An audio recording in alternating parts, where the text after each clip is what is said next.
Hello everyone, Radhe Radhe. मैं उमा अपने YouTube परिवार को प्रणाम करती हूँ।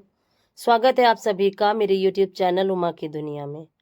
और ये है पूजा घर वाला कमरा और शुरू हो गई है यहाँ की पुताई। और ये है बाहर के साइड वाला, यहाँ की भी पुताई शुरू हो गई। बच्चे और बच्चों के कुछ दोस्त मिल के ही पुताई शुरू कर दिए थे, तो मैंने सोचा कि थोड़ी सी क्लिप बना लेती हूँ। और इधर अभी गीला है और इस साइड में सूख चुका है। और कितना भी हो, त्यौहार जब आते हैं तो साफ़ सफाई काफ़ी ज़रूरी हो जाती है।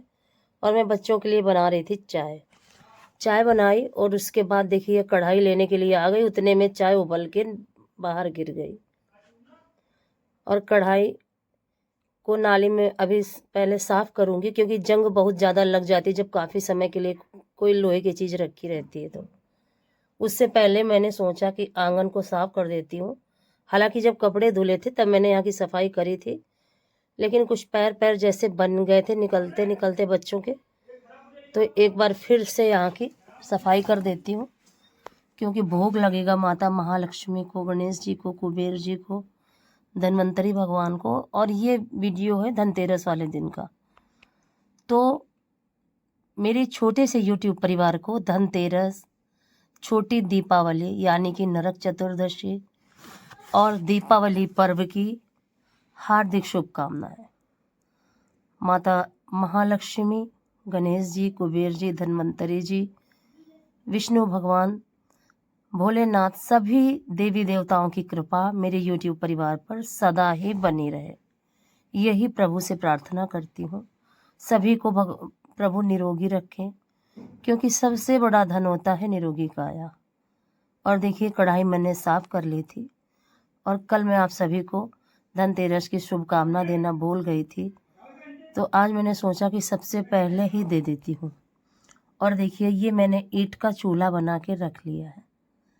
और मेरा जो बड़ा वाला चूल्हा था जिसमें खोया वगैरह अच्छा बन जाता था, तो वो कई महीने पहले टूट चुका था। मेरी समझ में नहीं आ रहा था, क्योंकि छोटे चूल्हे में ज़्यादा बड़ी कढ़ाई अगर चढ़ाओ तो फिर अच्छे से आँच भी नहीं लगती। तो फिर मैंने यही निर्णय लिया कि ईंट का ही चूल्हा बना देती हूँ, उसमें ज़्यादा अच्छा रहेगा और जल्दी से बन भी जाएगा। क्योंकि करीब 5 लीटर दूध मैंने निकाला था, उसका खोया बनाना शाम को ही निकलवा के रख लिया था।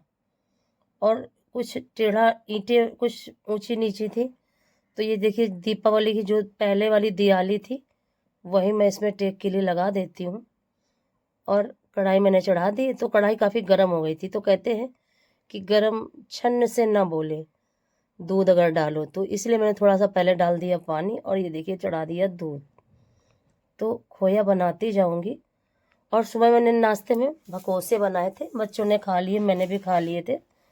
फिर कपड़े धुले, बर्तन वगैरह, मतलब सुबह का सारा काम निपटाने के बाद अब मुझे दोपहर का खाना भी बनाना है। और शाम का दूध भी था, तो इसे भी गर्म करना काफ़ी ज़रूरी था। तो मैंने सोचा कि इसको गर्म करने के लिए रख देती हूँ और फिर सब्जी वगैरह काटूंगी और दूध खौलाते खौलाते सब्जी काट लूँगी और फिर रोटियां बना दूँगी और बच्चे खा लेंगे और मैं भी खा लूँगी फिर। लेकिन बच्चों ने नहीं खाया, बच्चे समोसे ले आए थे तो वही खा लिया था। और फिर मैंने सब्जी बना ली थी, रोटियां भी कुछ सेक के रख दी थी, क्योंकि बच्चों का मन है, कभी मन होता है कि खा लो, कभी नहीं होता है, और शायद थोड़ी देर बाद फिर भूख लगे, तो इसलिए। और फिर ये देखिए ये बिल्कुल शाम हो चुकी है। इस तरह से देखिए बाहर का भी ये रूम जहाँ पे डेयरी हमारी रखी है, ये भी, यहाँ की भी पुताई हो चुकी है। और बच्चों ने साफ़ सफाई सब साफ़ सुथरा कर दिया। और घर कैसा भी हो टूटा फूटा, अगर उसकी सफाई हो जाती है लिपाई पुताई करने के बाद, घर वैसे भी अच्छा लगने लगता है। और ये मेरे पूजा वाला रूम है और इसमें काफ़ी गंदगी थी, इसमें भी देखिए साफ़ हो चुका है अब। और ये झालर वगैरह निकाल के रख दी गई थी, इसको अब बाद में लगाएंगे बच्चे। मुझे बहुत अच्छी लग रही थी तो मैंने सोचा थोड़ी सी क्लिप बना लेती हूँ। और ये देखिए कपड़े मैं ले आई हूँ छत से। और ये आ चुका है दीपावली का सामान। शाम का समय है, दूध भी गर्म कर चुकी हूँ। और ये देखिए सारे डिब्बे खाली रखे हुए हैं। अब इनमें सारे डिब्बों में सामान भर के और रखना है। तो बस यही सोच रही थी कि भर के रख दूँ, तो मैंने सोचा कि छोटी सी क्लिप बना के और दिखा देती हूँ आपको। और अभी चाय वगैरह के बर्तन पड़े हुए हैं और देखिए कुछ इस तरह का लुक है बाहर वाले कमरे का। अच्छा लग रहा है। और मेरा मन तो नहीं था कि इस रंग से पुताई हो, लेकिन बच्चों का मन था तो फिर हो गई और अच्छा भी लगने लगा, साफ़ सुथरा। ये दोनों रूम एक जैसे हुए हैं और पूजा घर वाला रूम भी इसी कलर से, और बाहर दूसरे कलर से होगा। देखिए कौन सा कलर करते हैं बच्चे, पता नहीं। और फिर मैं आ गई थी कि सामान को उठा के रख देती हूँ, जिससे कि मुझे थोड़ा थोड़ा काम निपटाते जाओ। त्योहार में जितना निपट जाता है उतना ही अच्छा होता है। तो मैंने सोचा कि फटाफट सामान को रख देती हूँ, तो सारे डिब्बे वगैरह में भर के, और जो एक्स्ट्रा होगा बाल्टी और टंकियों भर के रख दूंगी, पूजा के लिए अलग रख दूंगी। तो देखिए सामान कुछ मैंने निकाल लिया है, निकाल के इसलिए रख ले रही हूँ जिससे कि जो भी सामान जितना होगा उतने ही साइज़ का डिब्बा लेके और उसमें भर के रख दूंगी, जिससे कि फिर दिक्कत ना हो, बार बार मुझे उठना ना पड़े।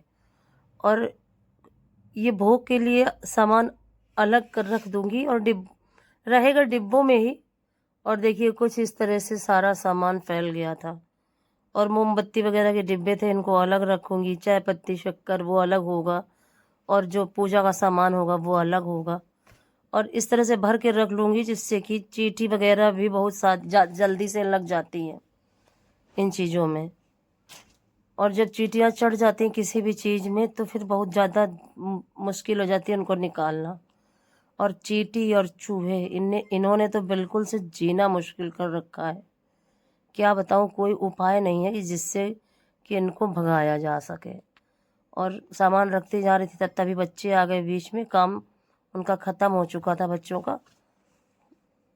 तो कुछ बात कर रहे थे, मैं भी बात करने लगी, और सब अब देखिए किस तरह से फैला हुआ है। ये सब समेटना है मुझे फटाफट, और एक साथ सामान महीने भर का सामान जैसे मंगा के रख लो तो फिर आराम रहती है, कोई दिक्कत नहीं रहती है। और त्यौहार का सामान उस तो एक्स्ट्रा है ही, तो सामान काफ़ी ज़्यादा था। और देखिए सारा सब टंकियों, 2 टंकी में और 1 बाल्टी में सारा सामान भर के रख दिया है। और ये दाल है अरहर की, इसको भर के डिब्बे में रख देती हूँ। और इस तरह से बहुत ज़्यादा थकान इस समय पे हो रही है। जब रात में लेटो तो फिर नींद नहीं आती है, और आई तो फिर होश भी नहीं रहता कि कहाँ हम लेटे हैं। और देखिए इस तरह से सारे डिब्बों में सारा सामान भर के रख दिया है। अब बस सिर्फ पूजा करनी है और अभी लिपाई बाकी है।